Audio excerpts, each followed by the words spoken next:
కాకినాడ ప్రభుత్వ సామాన్య ఆసుపత్రిలో శానిటైజేషన్ వర్కర్ గా పనిచేస్తున్న నక్కా గోవింద్ ఆదివారం విధులు నిర్వహిస్తుండగా క్యాజువాలిటీ బ్లాక్ ఆర్ఎంఐ విభాగం జనరేటర్ వద్ద విద్యుత్ షాక్ తో మరణించిన నేపథ్యంలో సిఐటియు ఆధ్వర్యంలో కార్మికులు ఆందోళన చేపట్టి గోవింద్ కుటుంబాన్ని ఆదుకోవాలని డిమాండ్ చేశారు. ఈ సందర్భంగా ఏఐటియుసి టీఎన్టీయూసీ నాయకులతో పాటు GGH mess workers union, security guards union, municipal drivers union, clap వాహన డ్రైవర్స్ యూనియన్ నాయకులు సంఘీభావం తెలిపారు. కార్మికుల నాయకులంతా ఇన్ఛార్జ్ సూపరింటెండెంట్ డాక్టర్ శ్రీనివాస్ సమక్షంలో చర్చలు జరిపారు.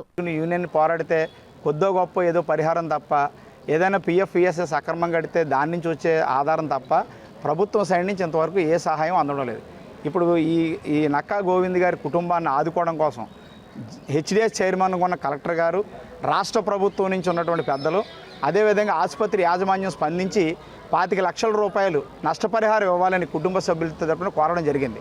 కాంట్రాక్ట్స్ అయితే వారి పరిధిలో ఏదో ఉన్నదానికి చేస్తామని చెప్తున్నారు, కానీ కాంట్రాక్ట్ సైడ్ నుంచి కాదు, వాస్తవంగా గవర్నమెంట్ హాస్పిటల్లో పనిచేయడానికి వచ్చారు. ఈ ఆసుపత్రుల్లో అనేక రోగాల మధ్యన శానిటేషన్ వర్కర్స్ పనిచేస్తుండడం వల్ల రోగాల బారిన పడి చిన్న వయసులోనే మరణించడం జరుగుతుంటుంది. ఈరోజు దురదృష్టం ఏంటంటే పని ప్రదేశంలో మరణించారు. అధికారులు ఏమంటారంటే మేము అన్నీ రాసి పెడతా ఉంటాం, రాసి ప్రభుత్వానికి పంపిస్తాం, పోస్ట్ మార్టం చేయనివ్వండి అని చెప్పేసి అడుగుతున్నారు.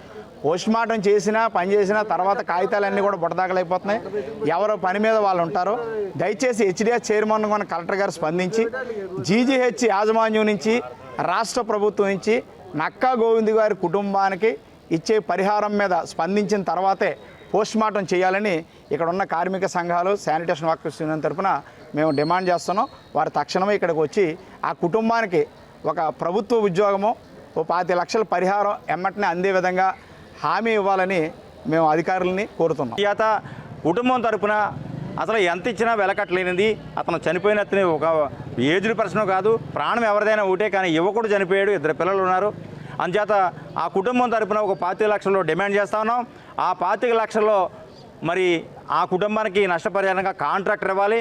అలాగే ప్రిన్సిపల్ ఎంప్లాయర్ గవర్నమెంట్ ఏదైతే కలెక్టర్ గారు మరి స్థానిక ఉన్నటువంటి మా ఎమ్మెల్యే గారు కూడా స్పందించి కలెక్టర్ గారితో మాట్లాడి మరి ఆ కుటుంబాన్ని ఆదుకోవాలని, ఆ కుటుంబానికి గవర్నమెంట్ ఉద్యోగం ఇవ్వాలని, అదేవిధంగా మరి బాధ్యులందరిపైన చర్య ముందు కేసు ఫైల్ చేయమని మేము అడుగుతాను, డిమాండ్ చేస్తాను. ఎందుకంటే కేసు ఫైల్ చేసిన తర్వాతే ఇందులో తప్పు ఎవరిది, మరి ఎవరి లోపాలు ఉన్నాయో తెలుస్తాయి. అప్పుడు మాత్రమే ఈ కుటుంబానికి న్యాయం జరుగుతుంది తప్ప ముందుగానే తీసుకెళ్ళి పోస్ట్ మార్టం చేసేసి బాడీ హ్యాండ్ ఓవర్ చేసుకున్నట్లయితే ఆ కుటుంబానికి న్యాయం జరగదని చెప్పేసి నేను చెప్తున్నాను. కంపల్సరీగా ఏది కూడా ఏ పని ఆపకుండా కార్మికులందరూ కూడా ప్రభుత్వానికి, ప్రజలకి సేవ చేస్తూనే డిమాండ్ చేసి మన హక్కు సాధించుకుందాం. అంచేత వీళ్ళకి న్యాయం జరిగే వరకు పోస్ట్ మార్టం అనేది జరగనివ్వకుండా చూడవలసిన బాధ్యత మా అందరిపైన ఉంది. మేము ముందుండి అనుకుంటూ కూడా ఆ కుటుంబానికి న్యాయం చేస్తాం. అందు ఎట్టి పరిస్థితుల్లోనూ ఊరుకునేది లేదు. కాంట్రాక్టర్ కథ తేలుస్తాం. అలాగే సూపరింటెండెంట్ గారి పర్యవేక్షణ కూడా పూర్తిగా మరి అహంకారపూరితమైనటువంటి వ్యవహారంగా కనపడుతోంది. ఇంట్లో మౌలిక సదుపాయాలు కరువు అయ్యాయి, దీని మీద పర్యవేక్షణ కరువైంది. కేవలం నిర్లక్ష్యం వల్లే ఇవాళ పారిశుద్ధ కార్మికుడు చనిపోవడం జరిగింది.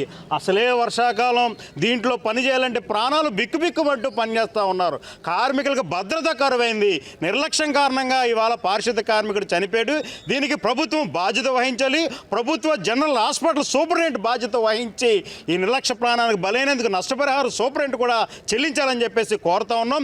ఇప్పటి వరకు హాస్పిటల్లో పనిచేస్తున్న సెక్యూరిటీ గార్డు కానీ, శానిటేషన్ కానీ ఒక్క రూపాయి కూడా ప్రభుత్వ సామాన్య ఆసుపత్రి తప్ప నష్టపరిహారం ఇవ్వలేదు.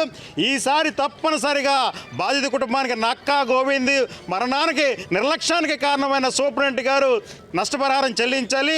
అలాగే కాంట్రాక్టర్ కూడా చెల్లించాలని చెప్పేసి కోరుతూ, ఇలాంటి నిర్లక్ష్యం విడనాడి మరొక ప్రమాదం జరగకుండా ప్రతి సెక్షన్ కూడా పర్యవేక్షణ చేయాలని చెప్పేసి దీని మీద జిల్లా కలెక్టర్ గారు జోక్యం చేసుకోవాలని కార్మికుల తరపున మేము డిమాండ్ చేస్తాం. విషయాలు ఆల్రెడీ 2-3 చాలా జరిగింది. అయినప్పుడు ఇప్పుడు మేము వాళ్ళు ఎన్నిసార్లు మా బాధ చెప్పుకున్నా మాకు పరిష్కారం కావట్లేదు.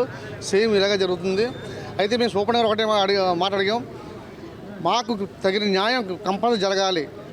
కాంట్రాక్టర్ల వాళ్ళని అడిగితే వాళ్ళు 2 లక్షలు 3 లక్షలు ఇస్తున్న వాళ్ళు చేతులు దురిపేసుకున్నారు.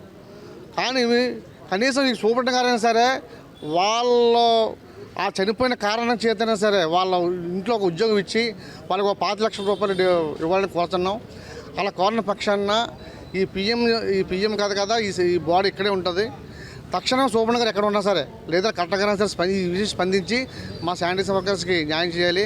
అంతేకాకుండా మీ 20 ఏళ్ళ బట్టి ఇక్కడ పనిచేస్తున్నాం. ఎవరు చనిపోయినా మాకు ఒక ఫంక్షన్ కానీ ఒక ఎక్సర్సైజ్ కానీ ఒక పిఎఫ్ కానీ ఈఎస్ కానీ అటువంటి ఏమి రావట్లేదు. వచ్చినా సరే బుట్టదాఖలు అయిపోతుంది తప్ప అధికారులందరూ బాగా స్పందించి ఇప్పటికైనా సరే శానిటైజర్ వర్కర్స్ మీద ఒక దృష్టి పెట్టి మాకు న్యాయం చేకూర్చని కొడుతున్నాం. ఇక న్యాయం జరగకపోతే మాత్రం మేము ఈ రోజు కాదు 4 రోజులు 5 రోజుల నుంచి ఇక్కడ ఉంటామని మేము మా కార్మికుల తరపున